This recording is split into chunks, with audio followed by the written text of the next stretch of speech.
Welcome, everyone, to another episode of Positively Trek, the only podcast called Positively Trek. I'm one of your hosts, Dan Gunther, and with me, of course, is Bruce Gibson. Bruce, how are you doing today? I'm doing well. I never thought that we're the only podcast called Positively Trek. We're so unique. Absolutely. Yeah, for sure. It's a badge of honor, right? You know, you got to find out what's unique about your podcast, and that's one of the things. We're called Positively Trek.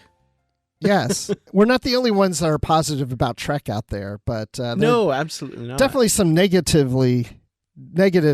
Trek or whatever out there. That would be the worst spin-off podcast ever. Negatively Trek. Negatively Trek. Yes, that's our follow-up show. There you go. Well, so this week on Positively Trek, we are, of course, going to be talking about the Star Trek Picard episode Mercy, Season 2, Episode 8. But before that, we do have some news items that we would like to get to. Quite a few things that we want to talk about this week. Some of it a bit old news at this point, but some of it some new interesting stuff. A lot of new Star Trek products to spend our hard-earned money on, that kind of thing. The first of which is a novel we've talked about before, the Star Trek The Original Series novel, Harm's Way by David Mack.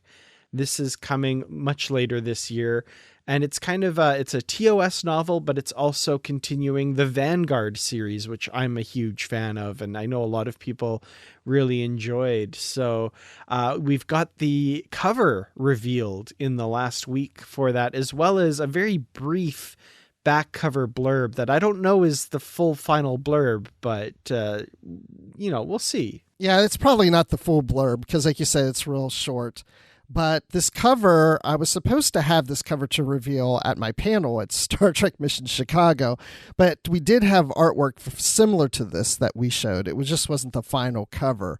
But I do know that David Mack had mentioned that, like you said, this does incorporate some aspects of Vanguard into it. And he said it was the publisher that came to him with that idea, that they wanted him to work Vanguard in. So he was like, sure, love to go back to that. Yeah, apparently the Vanguard ebooks have been selling really well recently, which is the reason for that. So that's really cool. I'm really glad those are selling well still, and more people are reading Vanguard because it really is excellent. It is. I mean, I recommend it to anyone that is reading Star Trek novels. If anybody ever says to me, should I read the Vanguard? I'm always like, yes, definitely read Vanguard. Especially if you like Deep Space Nine. It's not Deep Space Nine, but it does take place on a space station during the TOS time. So it's kind of like a space station series in that time frame, just like we had a space station series in the TNG time frame, but they're not alike, but it's just as good. Yeah, and it's I don't want to use like the buzzwords like dark and gritty, but it is definitely, I feel like, a more adult Star Trek story than people might be used to.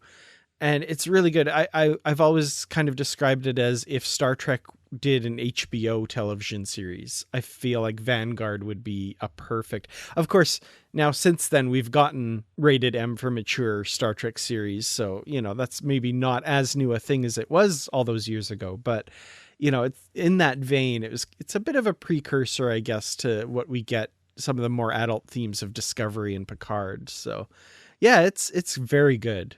I highly recommend it. Yeah, I wonder why the ebook sales have gone up. That's interesting. Yeah, that's pretty cool. I don't know. But yeah, so this back cover blurb, like I said, it's quite short. It's an all-new Star Trek novel continuing the legacy of the critically acclaimed Vanguard series. Captain James T. Kirk and the crew of the Starship Enterprise go in search of a missing Federation scientist, only to become trapped between a Klingon warship and Starfleet's mysterious Operation Vanguard. So yeah, very Vanguard heavy, even in just that short little blurb there. Yeah, so now it makes me want to go back and reread Vanguard, all those books. Yeah, I'm Before right there this with you. But I'm probably not going to get that done. Yeah, probably not. But I'm excited to revisit that little corner of the Star Trek universe for sure. Me too. Well, moving on from that, we have a frequent topic that's come up on the podcast are the 1/6 scale action figures put out by company XO6. And I've been kind of not putting these in the news so much as they release pre-orders for different figures and that sort of thing. But they did just announce a pre-order for a particular figure. And the reason why I wanted to mention this in the news today is this has finally done it for me. I've put in a deposit on a pre-order for one of these very expensive, very high-end, very beautiful figures. Wow. This is the one that has made me do it. Yeah. You know, I saw a bunch of these at Star Trek Mission Chicago, and yeah, I think seeing photos of these don't do them justice. Because when you see them in the real, I mean, it's weird how they look just like the actors. Like, you can look at pictures and go, oh, it looks really good. Looks so much like... But, man, when you see in person in 3D, it kind of freaked me out. It was like, did they shrink these actors down to size? Because they look exactly like them. That's what I've heard, and I can't wait to see this one in person because this is their first Deep Space Nine figure, Captain Benjamin Sisko. I'm such a huge Deep Space Nine fan. I love Sisko. I think he's an amazing captain, a terrific character. And yeah, this is what made me finally pull the trigger on getting one of these figures. So it comes in two versions. There's the standard version and the essentials version. So the standard version comes with a phaser rifle, a whiskey glass from In the Pale Moonlight, his baseball, a tricorder, a phaser, a pad. And the essentials version is a little bit more stripped down, so it doesn't come with the phaser rifle or the whiskey glass. But other than that, has everything else. And I got the more basic essentials version, even though that phaser rifle, there's several poses where he's got it like propped up over his shoulder in kind of an iconic Sisko pose. And that looks so cool, but I couldn't justify the extra cost there, but it's kind of cool. So it's still pretty expensive. The essentials version is $180 US. The one where you get more accessories, the standard version, is $215 US. So a bit of an investment, but I think this is going to look so cool. I'm so excited. So where do you plan to put them? Well, I've got this shelf behind me that I have for my YouTube videos and stuff. I think I can find a place for him there and maybe carve out a little Deep Space Nine shelf. I've got the station in one of them. I can maybe rearrange things and maybe have a little Sisko spot on my shelf. Sisko spot. I see he comes with a little baseball, which is like, that would really sell it for me. It's just a little baseball that comes with him. Yep, absolutely. And of course, lots of different interchangeable hands, one of which is fit perfectly to hold that baseball in a pose. So yeah, I think there's lots of cool little poses you can put him in. And the baseball was a big selling point for me as well. You know, you're starting a trend because what's going to happen is you're going to get this and you're going to love it so much that when they show another figure, you're like, oh, I feel like I need to get this because I love my Sisko figure so much that I gotta have this other one. Well, I'm thinking if I can like maybe channel this in just one particular area. So if I like maybe just get the Deep Space Nine figures, that might be one way to go. The other thing is though, and it was kind of a toss up depending on which one went up for pre-order first. This is a little obscure, but there's a prototype for Krug from Star Trek III, The Search for Spock, the character played by Christopher Lloyd. And that one just looked so good from the photos that I think that if that went up for pre-order before Sisko did, I would have snagged him instead. Now that I've gotten Sisko, I don't know if I want to get that. But again, like you say, I might just love this so much that I'm like, okay, here, XO6, take all of my money now. And it's like, look at Dan's shelf. It's got all the figurines on it now. Oh, no. I've got to rely on the people I love to stop me. But when this comes, and it won't be for quite a while yet, it's just up for pre-order. not sure exactly when it's going to be released and shipped yet. And I've not paid for the whole thing yet. I've just put a deposit down basically to secure a spot in the pre-order here. But when it does come, I'll give a little review for us here on the podcast. Yes, and we'll get to see it on your YouTube channel. Yeah, definitely. So moving from the Exo-6 figures to more Star Trek collectibles, and these are ones that I tend to get every year already, so Star Trek's already getting a good chunk of my money usually. The first Strange New Worlds Hallmark Christmas ornament coming this October with Captain Pike's USS Enterprise. So the Enterprise 1701 Hallmark Christmas ornament. I feel like this one's going to sell fast when it comes out, because anytime there's an Enterprise released by Hallmark for their tree ornaments, they tend to go very quickly. Yeah, this is Positively Trek, right? Okay, so I don't really care for this one. It looks weird to me.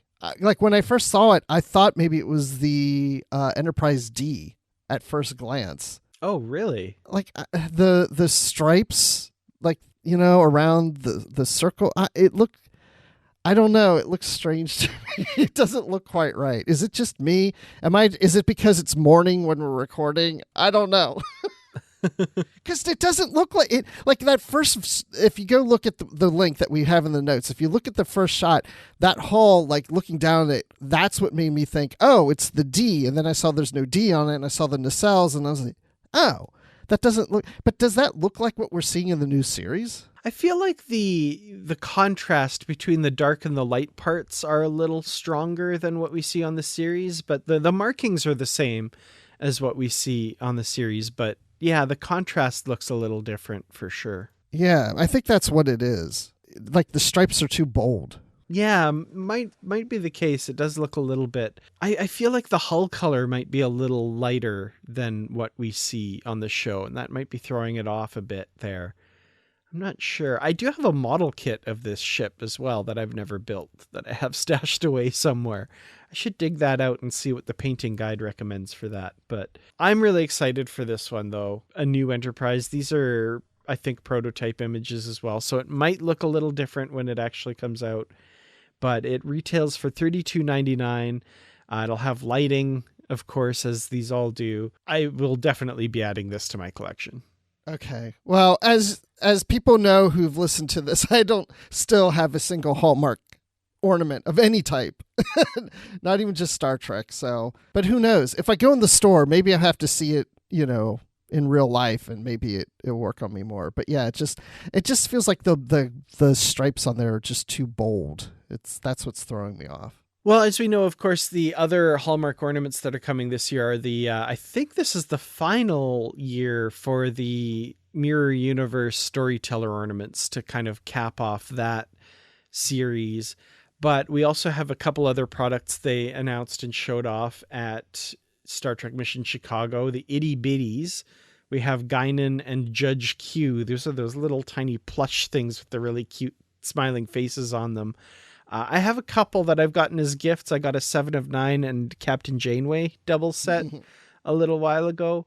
These are really cute. The Guinan is just adorable. She's got her purple outfit with her like flat topped hat, and then Q in his judge's robes. They're adorable. Okay, so this is where I have a problem, and not in a negative way, but I love these. I love these itty bitties, but I'm so afraid. Like we were talking about the Sisko, I'm so afraid that if I'm getting one, I'm going to want the other. Like I want them all. And that's what started happening with the Star Wars ones. So when my daughter was younger, I think I ended up with one from a Star Wars celebration. And then it just kind of snowballed from there. My daughter wanted to, and so we have a pile of these things in a room on a shelf, where their toy room used to be. It's just a pile of these itty bitties, and I love them. And now it's like, oh gosh, now if I do this with Star Trek, I'm going to go crazy. Yeah. No, I hear ya. And luckily, yeah, I haven't gone too nuts with these. I've gotten just a few as gifts, but they are really adorable. And these two in particular, I feel like are going to be pretty tempting. I really like them. I wish you could take Guinan's hands and do that thing she does when she sees Q. Yeah. Do it on the itty bitty to them. Well, there's one other product that I hadn't seen. I didn't know this was coming. There's kind of a snow globe type product coming from Hallmark, and this is the transporter room with Kirk, Spock, and Uhura, and it's kind of a water globe with those little sparkles in it, and it's also got light and sound in it, and it apparently retails for $99.99. So, if you're really into snow globes and love Star Trek, this might be the product for you. This is not something currently on my list, but it's kind of cool, I guess. It is cool because, the snow globe effect looks like the transporter, especially from TOS. So it's a good marriage of the two. My first reaction when I saw the price was like $100 for a snow globe. But then I realized, oh, wait, I used to date a girl, and this is more than 20 years ago, and she was collecting Disney snow globes from the Disney store. And I was paying not quite maybe $100, certain ones maybe were $100, but they were pretty pricey. So if they were pricey back then, it's been more than 20 years. So $100 is probably the right price for this. Yeah, I know. Yeah, a lot of people collect things like that and can pay pretty insane amounts. So this one definitely doesn't look like a traditional snow globe, but it's kind of a neat idea for a Star Trek product. So I think they'll find their market for it for sure. You know what? I was just thinking I need to reach out to my ex-girlfriend and find out what she's done with all those snow globes. Because she's married, has kids, had a house, all this stuff. It's like, does she have them on display in the house? Because she had a lot of them. Because it was to one day when she had a house. And now I'm just curious if she ever did that. Because I spent a lot of money on those things. Oh, that's cool. Well, one final last Star Trek product that we want to talk about is something that just came out recently. The IDW series of comics that are doing one-shot issues of Star Trek Aliens. In February, we had the Klingons, Star Trek Klingon issue. This month, we have a focus on the Ferengi with a story featuring Deep Space Nine's Quark. So that's just come out recently. The new series, it's written by Christina Rice with art by Andy Price. And I'm really interested in this one. I like Star Trek Ferengi. And we've got this cover with Quark and Ishka. And it says in big letters, "The future is female." And Quark looks quite dejected, holding a sign that says, "Not on my station." This looks great. And Ishka with, the hand in the air fighting for female equality among the Ferengi. I love this. I think this is terrific. Yeah, it looks like this will be a fun issue. So I'm interested in reading this. Anything with Quark, I really enjoy. And I didn't really realize how much I enjoy Quark until I've been doing my Deep Space Nine rewatch. And every time he shows up on screen, I'm like, yay, there's Quark. Like, I get excited about it. I'm like, I don't remember being that way when I watched it originally, like when every time Quark showed up. But I'm interested in this issue. I read the Klingon issue. I don't know if you read that one yet, Dan. But I haven't gotten to it yet. No. Yeah, that one, I need to reread it. Because I'll be honest with you, I was a little confused reading it. Because it seems it's centering around Kalis. But there's times like early on I'm reading it, there's not a whole lot of dialogue at first. And I'm like, wait, is this Kalis or is this Worf? Because I thought Kalis kind of looked like Worf in certain panels. And I was really getting confused. Like, I'm not sure really what's going on. And then I started figuring out, it's Kalis and all that. But I do want to reread it. And I think it's a good issue to check out. Okay. Well, we'll maybe have to cover that on an upcoming book club episode. We've kind of neglected the comics a little bit lately. Well, if you look at my the list of books we're planning, I have it onto the side because I thought maybe we could do that, but it really isn't long enough to devote a whole episode to. So we might have to incorporate it into another one because it's just a single story and there's a lot of pages where there's no dialogue. So I feel like it wouldn't take that long to review. Yeah, maybe we'll do like a few of the alien ones together or something like that. Ooh, that's a good idea. Yes. Well, we'll figure that out and get back to you, dear listener, and we'll see what we're doing with those issues. In the meantime, however, we're going to talk about Star Trek Picard, the latest episode. So we'll be right back after this brief break with Mercy. This episode of Positively Trek is brought to you by our supporters on Patreon, including our Constitution class supporters, Jim Stoffel, Joyce Marin, Carl Morris, Dave Garcia, Rick Young, Paul D. Kinnear, John Blaber, and Jesse Earl. Thank you all so much for your support of Positively Trek. If you would like to become a patron of the show, go to patreon.com/positivelytrek. You get early access to episodes, exclusive content, shoutouts, associate producer credits, and more. Once again, that's patreon.com/positivelytrek. Thank you to each and every one of you. And now, let's fly.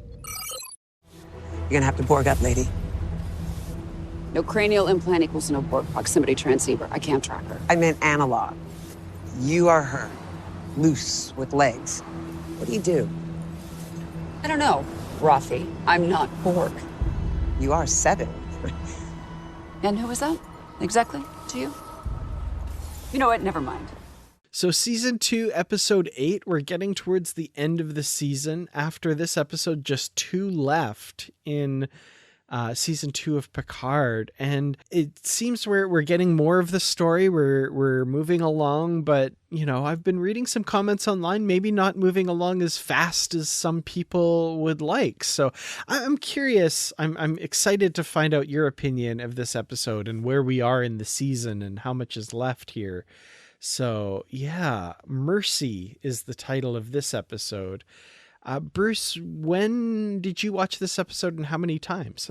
I've seen it twice. I watched it Thursday morning as soon as I got up, and then watched it again with my wife, I think maybe Friday evening, I think. But yeah, so I've seen it twice. And now, as of this recording, it's Monday morning, so it's been a few days since I've seen it. Yeah, I watched it Thursday evening in a hotel room with my wife. And the very first time I've ever done this, we watched it on my phone, which was a very different experience. I've never done that. My wife watches all kinds of things on her phone. She enjoys doing that. I definitely like the bigger screen and all of that. So this was a very different experience for me. I don't know that I recommend it. I'm not really used to it yet. But yeah, that's the only time I've gotten to watch it. I haven't watched it since, just with the busy weekend that I've had and stuff. So yeah, I don't know. We'll have some interesting things to say about this episode for sure. I definitely want to watch it again at some point. Yeah, I watch a lot of things on my phone, but when it comes to a new Star Trek episode, I want to see it on the bigger screen. At least the first time. After that, I can watch it on my phone. But the first time I watch it, it's got to be on this bigger screen. Yeah, I think going forward, I'm going to try and make that a priority from now on, because I didn't enjoy that experience as much. Not saying anything about the episode, just the experience of watching something on my phone as a curmudgeon who's not used to that sort of thing. And, people should watch things on their phones. Blah, blah, blah. Not really, but yeah, it was different for sure. But now you're watching it with Nikki, right? So it's 2 of you watching on a phone. So you're just probably playing it through the speakers of the phone too, right? Yeah. We didn't have any external speakers set up or headsets or anything like that. It was just, yeah. So, well, you got to do what you got to do when you're at a convention, right?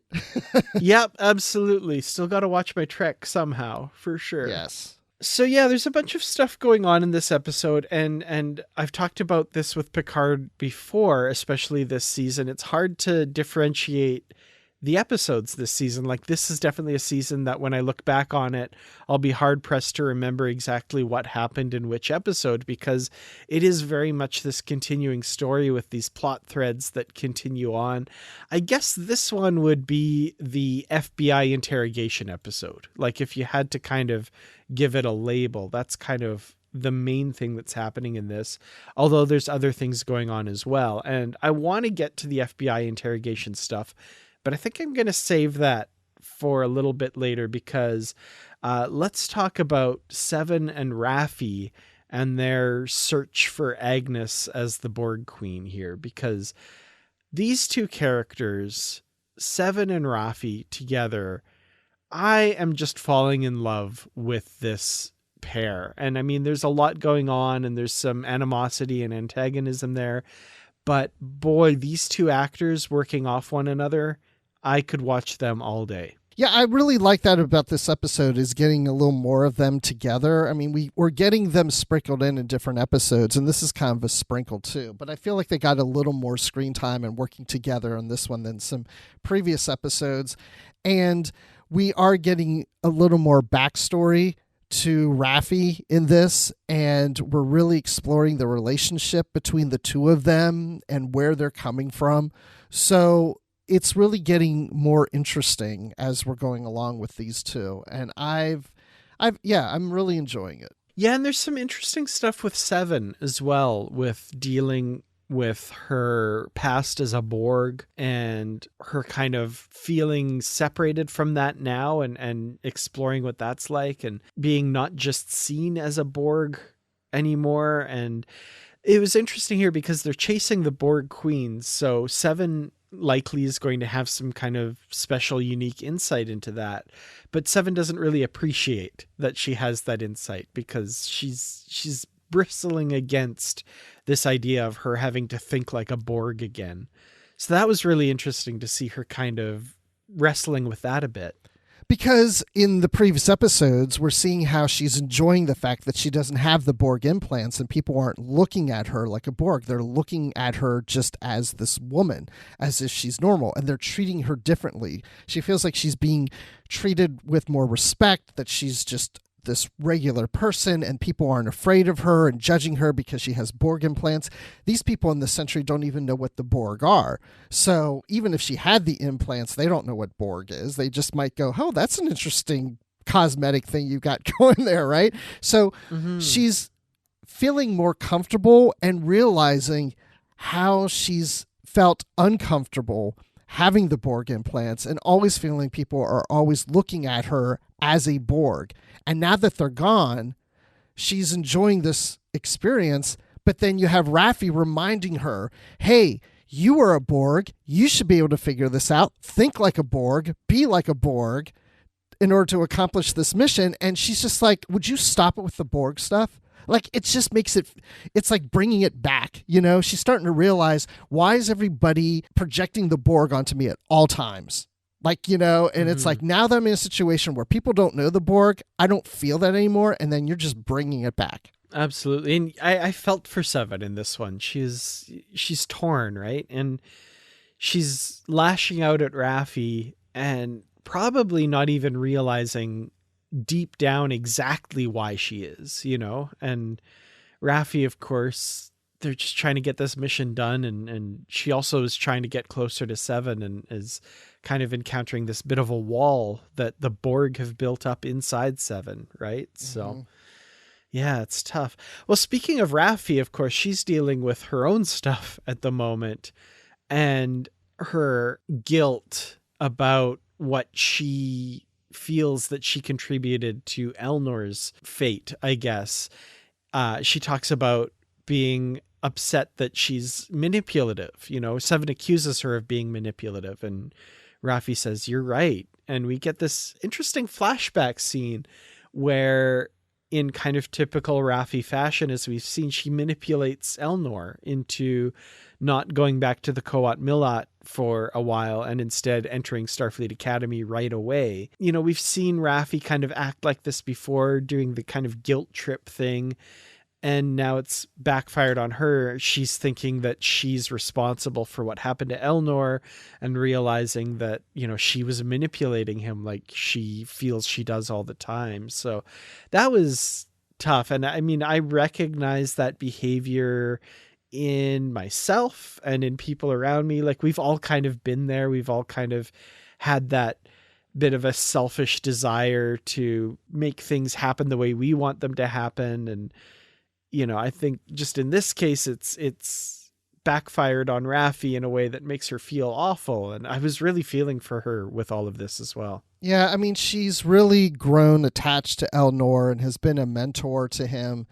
And to lose him, obviously, that would affect her in a negative way. Of course, she's going to miss him and all that. But now we start to realize why it's bothering her so much. It's not just the matter of she's lost him and she's mourning for him, but she has guilt. The guilt is that if it wasn't for her, Elnor would probably still be alive.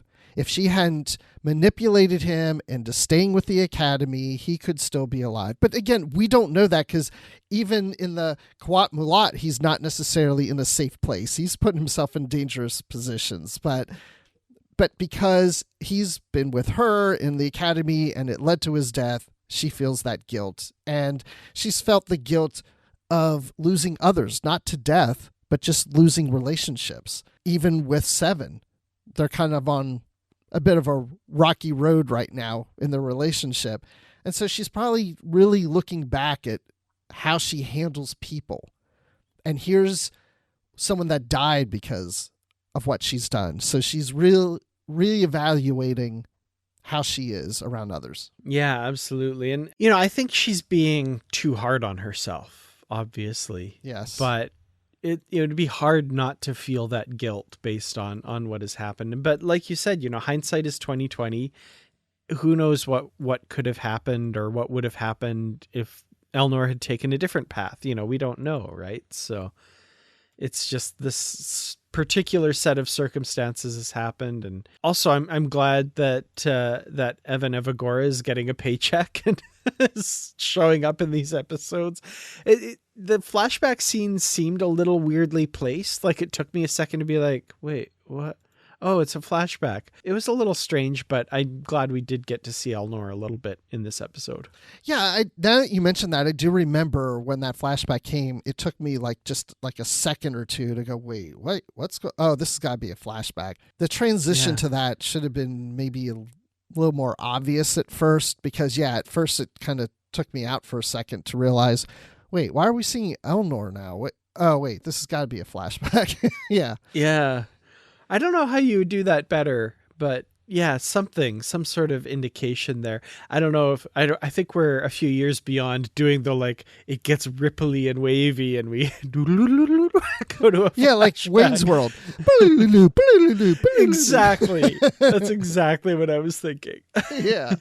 Which would have been great. I would have loved that. Absolutely. Well, yeah, we'll come back to Seven and Raffi because they do encounter Girardi and the Borg Queen, and I want to talk about that a little later. But let's jump over to Kore, Adam Sung's daughter, in quotes. And there's this interesting scene where she's wearing this virtual reality type headset called Aspectus, and she sees Q in this because he's implanted a kind of computer virus of himself in this or something and shows her some stuff and sends her via Amazon or something, this little cure that we saw in the previous episode. I have to admit to being a little confused watching all of this and kind of trying to figure out all what was going on, but I think I eventually got there. But this was weird. Okay, what is Q trying to do? What exactly is his end goal here? Because I really don't know. This is really I know he's manipulating Adam Sung by doing this and he's, all this stuff, but I guess he's just trying to drive Adam Sung to do what he does at the end, but I still don't know why he's trying to do all of this. I mean, yeah. I'm not complaining necessarily. I'm looking forward to finding out these answers, but it's just, I don't know his motivation at this point. Well, that little vial that Q gave to Sung in a previous episode that didn't last very long. It's if he wants to manipulate Sung to do something for him, he can just tease him with that saying, I have the full vial of stuff here that will cure her if you do this for me. Which he kind of did in a previous episode. He said, do you want the longer one? Do this. But I guess he's thinking that wasn't enough. And like what he does to Kore here really pushes Sung into this kind of mania almost that he undertakes. I hadn't thought that much. Yeah, I haven't thought that much about it. And I'm not going to do it right now because I'd have to sit here for a moment and figure out, why this? Why go this move? And I didn't really understand her wearing the VR set either. That was kind of weird to me. I mean, I know what she was looking for, but it's like, that's just seems like an odd choice to write that in. Just go into the office and look around or whatever instead of the VR thing. I would say, now that we're talking about, this is probably my least favorite storyline.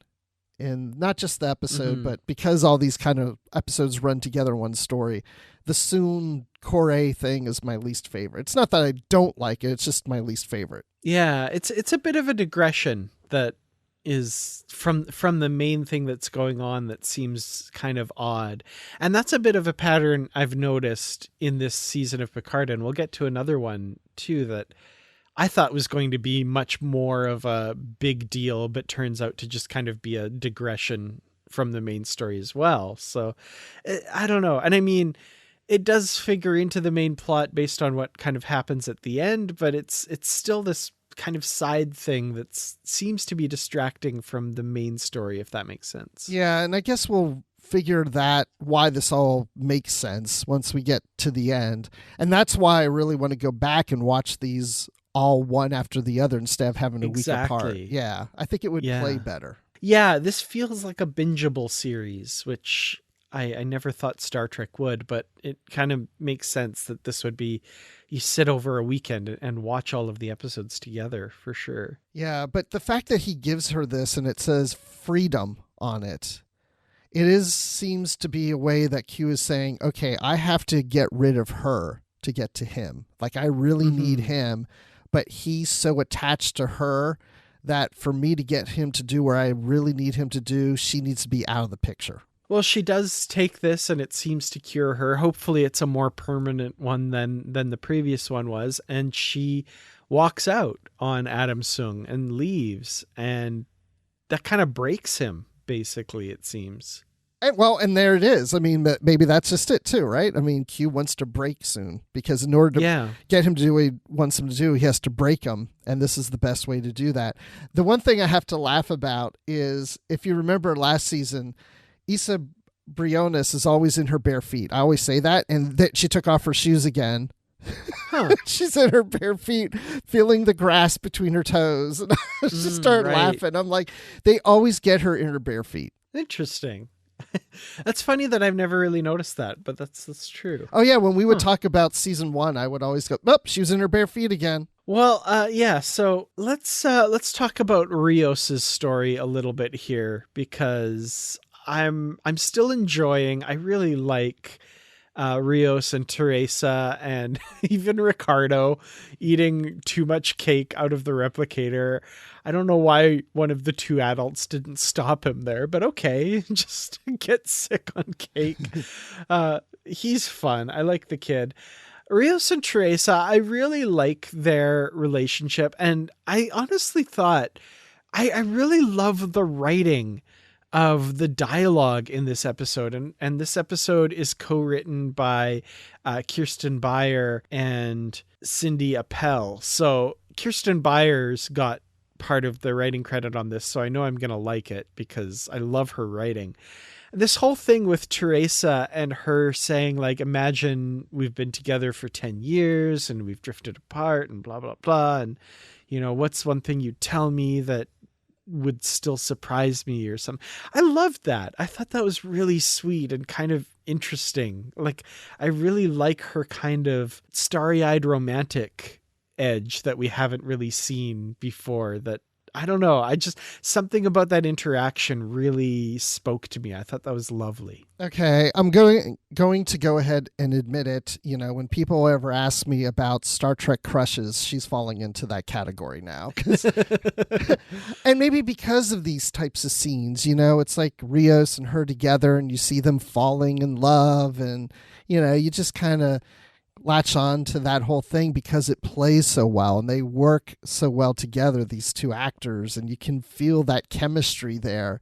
And I am enjoying this relationship to the point that I want it to continue, but I know because of this whole time travel thing, it can't unless they find some creative way to make this work. But I hate to see it end. That's the part, because I'd like to see even Ricardo, the three of them together, kind of being a family. And I'm sitting here going, oh, I love the three of them together. Oh, wait, that can't last. Oh, no. Yeah, I'm really enjoying this. I'm loving it. The one thing that I did kind of roll my eyes about, though, was the very typical, she gets up and walks away. And then the music swells and she turns around and runs up to him and kisses him. And I rolled my eyes a little bit at that, but oh well, that's fine. Now that you mentioned the music swells, I think I would have liked it better not to have the music there. Yeah, I honestly think that scene would have worked so much better if it wasn't the but that's okay. I'm not the editor or director or the composer or anything. Yeah, it's like that kind of music makes it seems very Disney princess like or something. Yeah, it's just a little bit too much, but yeah, that's okay. It's a quiet scene. Let her walk away and turn and walk back. It just would have felt more natural and not like this build up thing, because the music creates that mood. I think I would have liked it better without the music. I've been avoiding the elephant in the room, which is the story that Picard and Guinan are on in this episode. So we'll talk about that, because then we'll get to the wrap up of the episode and how it all ends. But so Picard and Guinan at the end of last episode were taken into custody by the FBI and Agent Martin Wells, who is played by Jay Carnes, who, of course, I made a big deal of last episode that he played Lieutenant Duquesne of the USS Relativity, the 29th century time ship. And I was like, oh, they're the time police. They must have something to do with this, blah, blah, blah. And that doesn't happen. That doesn't materialize. He apparently is not that character. He's a totally different character. And as a bit of a distraction from this episode, and this isn't the episode's fault or anything like that, but I kept waiting for that reveal. I kept looking for the clues. And then Q at one point tells Guinan, humans are all trapped in the past. And I was like, oh, that's it. He's trapped in the past because he's from the future. And I was like, oh, this is going to be the reveal. And then we see a flashback to his youth on Earth in the 70s. And I'm like, okay, well, they've now made it very clear that he can't possibly be this guy. He is a totally different character, and I was barking up the wrong tree completely. So that was a little disappointing, but again, not the fault of the episode. That's it's not their fault necessarily that they just happened to cast this guy in the role that had been written and stuff, but that's okay. No, but I think you were spot on, though. I mean, maybe not the direction the connection of the character being the same character, but the fact that they brought this actor back and gave him the name Wells, which, like we discussed in this last episode, because Wells was the name of the ship in the Wells class, Wells class in that Voyager episode. So is it a coincidence? I don't think so. Again, like we discussed on the previous episode, that maybe it was just they brought this actor in, realized, oh, he was in this Voyager episode, and this is like a little Easter egg to name him Wells after the Wells class. So I feel like there's a connection there. And as I'm watching this, I was doing the same thing you were doing, Dan, waiting for that little reveal, that little connection. But I thought, for all we know, the idea is that he is a distant relative. There you go. That could very well be. Absolutely. Yeah. So all of that aside, though, I thought this was an interesting story. I like the idea of this guy being like a Fox Mulder type who's like, the truth is out there. He had this encounter as a kid. My one issue, though, and it's kind of what I was talking about before with the other storyline, is I kept expecting this to be a bigger thing, and it kind of wraps up really quickly and turns out to just be kind of another digression from the main story, where like, I'm like, okay, this is going to play into the end game, the FBI here, blah, blah, blah. But it turns out that he's kind of acting by himself, and he ends up getting fired at the end after all of this because nobody knows that they're down there. He hasn't filed any paperwork. He gets explained by Picard what happened when he was a kid, why that happened and what was happening. And he accepts that very quickly. Like I said, I like this whole storyline. I thought it was interesting, but it just kind of wraps up really quickly and then is kind of like, okay, that's done. And I was a little disappointed that it doesn't seem to really be factoring into the rest of the show in a big way. He's got his box of stuff and is leaving and sets them free at the end. And I assume that's the last we'll see of him. Maybe I'm wrong. Maybe it'll figure in still somehow, but it was just like another digression from the main story that doesn't seem to go anywhere, if that makes sense. If they do not play this out in the next 2 episodes, then yes. Then it was just a side story that had no bearing on anything else that's going on. But I think that there must be something where he'll come into play to help them out on something at the last minute or whatever it is, or the FBI, something. But if it doesn't, I mean, I enjoyed the story. I loved seeing this character, asking them questions and trying to figure these things out and what his backstory was. I mean, I was enjoying that whole thing, and seeing Jean-Luc talk to him, and, you know, was the mind, did they reach out like this to your face? Those were Vulcans, and doing like, you know, what a mind meld would be like on him. I love that whole play, you know, that whole thing playing out. But to your point, I remember when he walks in with his box of stuff, and he indicates, you know, been fired. And he goes to the door and is like, you got it, you know, better get going. And it's like, so that's it? Like, they're just going to leave? And you're not going to do anything else? That's your story. We're done, you know? It does seem like it's not concluded. Like, there's something else. And he seems to accept what Picard says really easily as well, too. You know, like, I don't know that if I'd had that experience as a kid and it traumatized me like it did him, and he's like, the aliens are out there, blah, blah, blah. And then in the course of an afternoon with this guy who says he's from the future, he says, oh, those were Vulcans. They were trying to erase your memories. I don't know that I'd feel better about that. I'd be like, oh, okay, cool. I'd be like, they were trying to what? Oh my gosh, you know. Which, you know, I think it's a necessity of the episode that they want to wrap that up quickly, but I don't know that I buy how quickly he's like, oh, okay, cool. I'm at peace with all of this now. Yeah, I remember when Jean-Luc's reaching out to him with his hand, I expected this guy to grab his hand and say, don't touch me. Yeah, or flinch back. Yeah. Yeah, because like, how do I know you're not going to do what? He doesn't know that. He still thinks Picard's an alien at this point, right? Yeah, because he's saying like, oh, they were like trying to suck my brains out or something, you know? And then Picard's like, you mean like this? And he just lets him, you know? Yeah. I mean, Dan, you and I know each other so well, but I mean, if you just start reaching your hand toward my face, I'd probably back up a little going like, what are you about to do? You know? But then I thought about it. I was like, well, maybe he's just like in the shock. He's just so into it. Like, what? Yes. What? Yeah. He reached out to me just as in it's almost like a trance as Jean-Luc is mentioning these things and just allowing it to happen because he's like reliving it. And he wants it to happen because he's trying to figure it out or something, you know? I do also like just the kind of vague tie-in to the Enterprise episode Carbon Creek, and the timing of it actually works out really well thanks to one line of dialogue in Carbon Creek. Now, obviously, these Vulcans aren't the Vulcans from that episode. This Vulcan isn't Mistral, who we saw, or anything like that, as people were maybe speculating from the trailer way back when we saw these Vulcans. But there's a line in Carbon Creek where Mistral is saying he wants to stay behind, and Tamir says, you know, don't stay behind. Maybe I can get you assigned to another survey of the planet in about 20 years or so.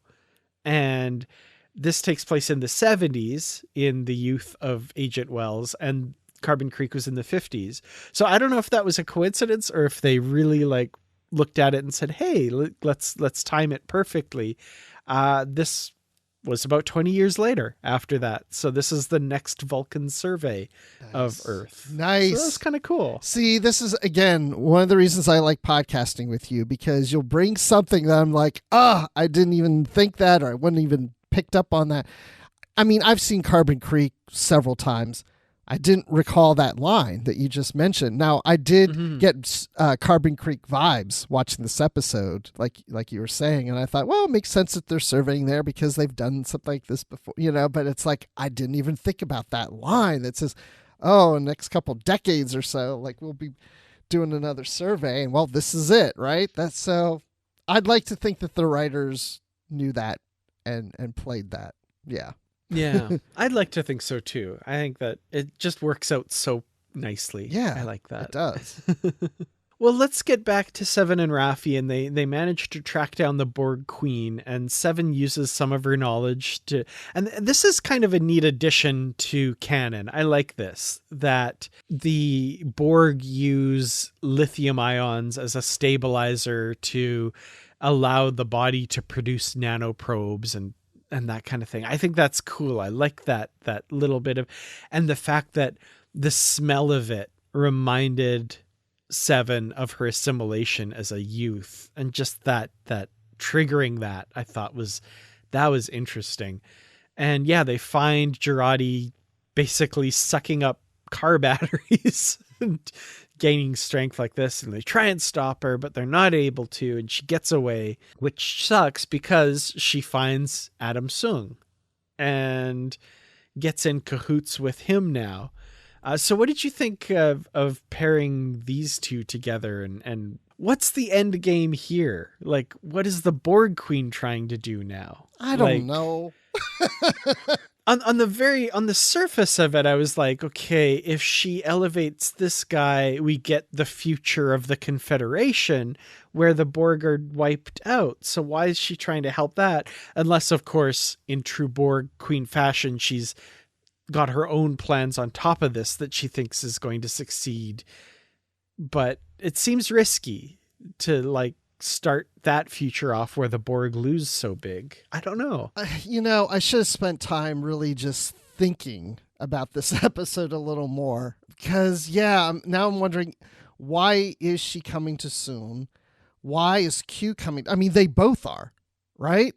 So obviously at the start of the season, we see this alternate timeline, and we've seen this statue or representation of Soon, so that we know he has a big play. So Q would know this, and Jurati would know this, and I assume the Borg Queen would know that there's some big significance with Soon, and so they are all focusing on him for whatever reason. I guess what I'm trying to say is, as I'm thinking through this, Q is going to him and the Borg Queen is going to him, but that Q and the Borg Queen aren't working together, but they all both pursue him. So why is he such a significant figure that they both have to go for him? Yeah, well, we know from this episode that like his technology, his research is going to be rendered obsolete by what Renee Picard finds on this mission. Right. So they're trying to stop that so that Sung becomes this great person in the future. But yeah, why? Why? Yeah, if they want to stop Renee, why are they goal? going to Soon to stop Renee? Yeah. I don't know. He did say he has access to mission control. That's true, yeah. But did they know that ahead of time? They wouldn't. Would they? Maybe. I mean, Q seems to know. Q doesn't have all his powers, but he does still seem to know quite a bit.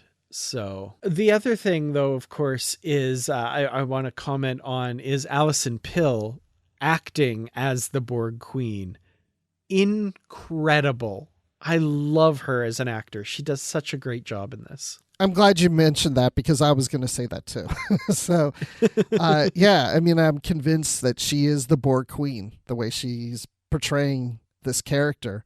And then, when they bring their special forces together and she touches that one soldier.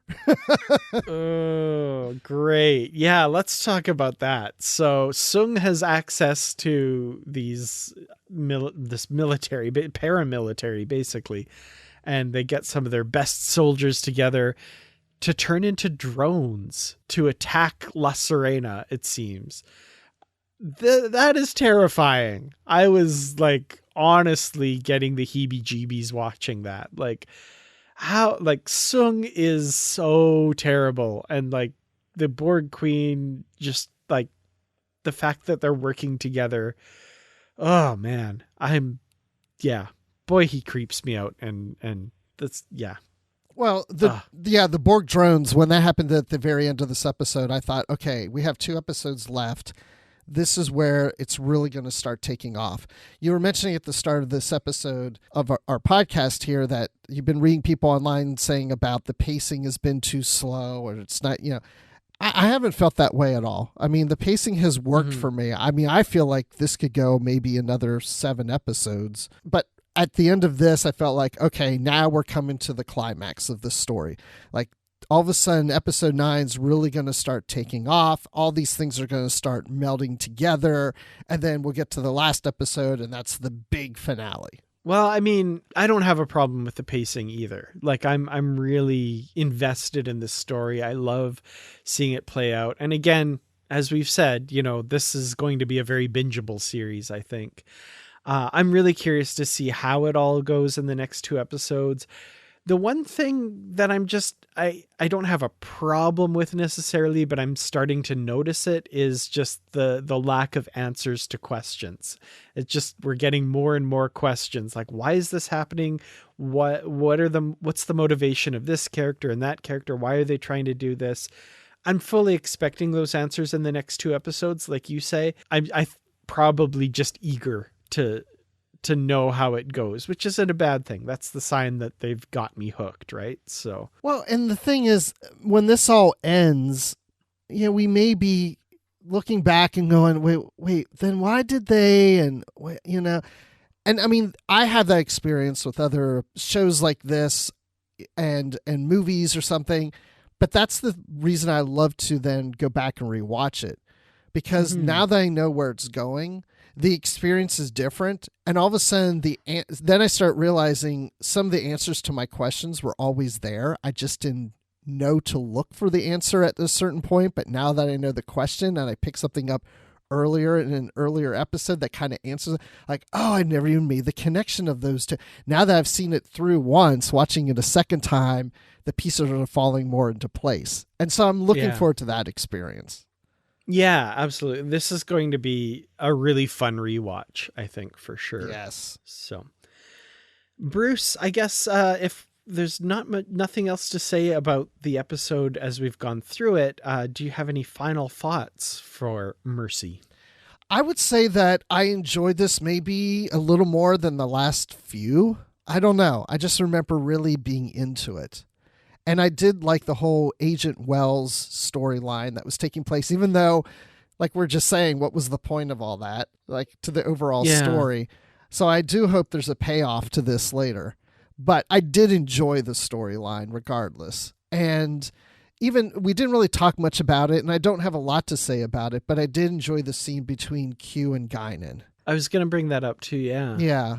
Not that, to me that there's any big reveal in that relationship, but it was just a good scene to see that. Oh, and then to see her be able to project to Picard, that was a new thing. Yeah, new Elorian ability, I guess. Yeah. I mean, you briefly mentioned the message to Picard, but like that ability of how she got that message to him was interesting, and her nose is bleeding a little as she's doing it. So that was pretty cool.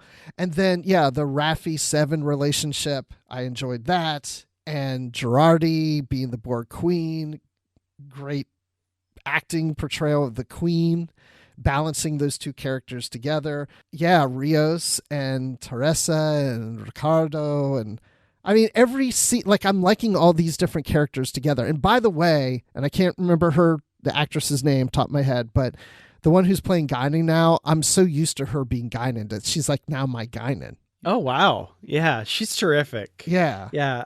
I'm never sure of the pronunciation, but Ito Agayeri? I'm not sure if that's right, but I need to find that out. I'm not sure. She's incredible. Yeah. She's really great. I'm not saying I don't like Whoopi Goldberg as her. I'm just saying I'm used to her now that she is Guinan. You know, it's not because the first time I watched it, I'm comparing her to Whoopi Goldberg, and I kind of wish it was Whoopi doing this, but that's okay. But I've already bought into her. She's good. So overall, I will give this episode 4.5 out of 5 slices of cake that Ricardo ate. Yeah, I'm mostly in agreement with you on a lot of this. I'm really enjoying this. I think I enjoyed this more than the last few episodes as well. There's so much great acting and writing in this episode. I think Kirsten Byers' writing really came through, and full credit to her co-writer as well. I shouldn't say it's just her, obviously, but there's great stuff in this. I'm loving Teresa and Rios and Ricardo as well. And Alison Pill is the Borg Queen. As much as I don't like that, again, her actual personality is being taken over by someone else, just like last season, her acting sells it. Like, she's so good at this.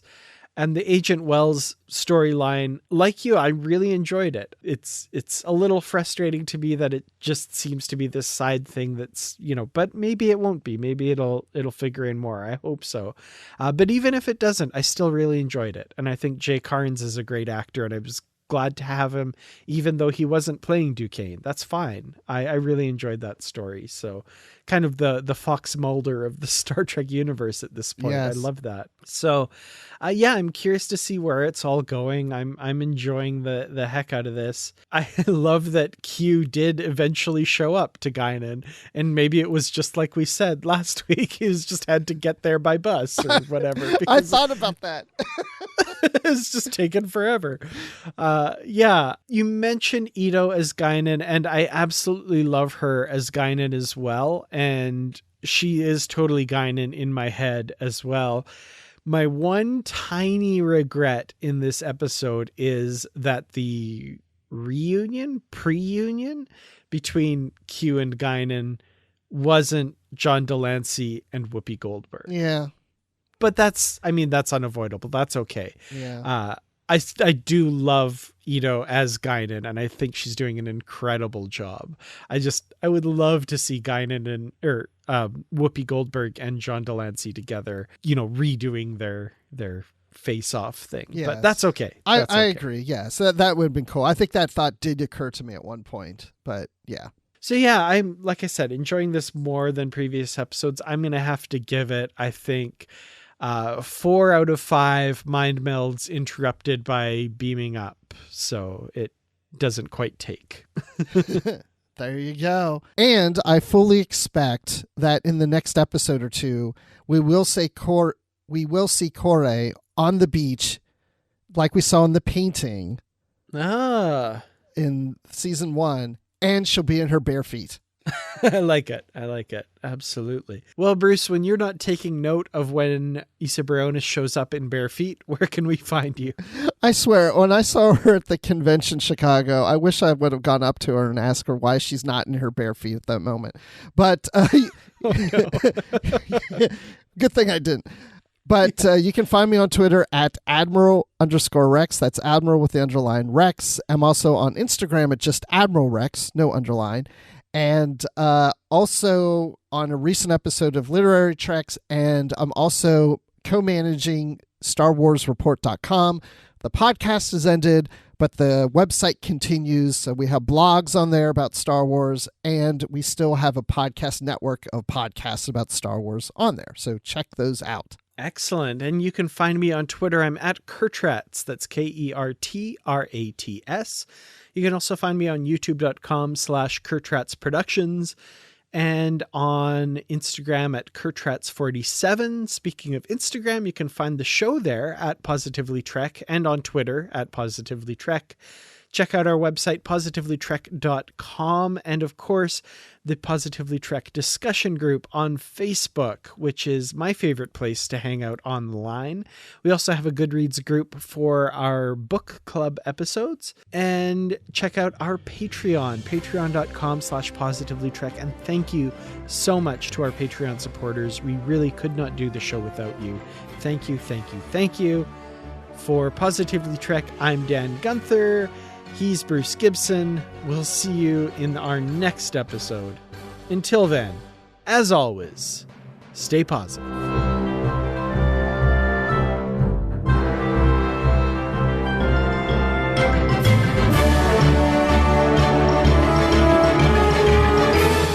Well, Bruce, when you're not keeping an eye out for Issa Briones and her bare feet, maybe I won't say that. That sounds a little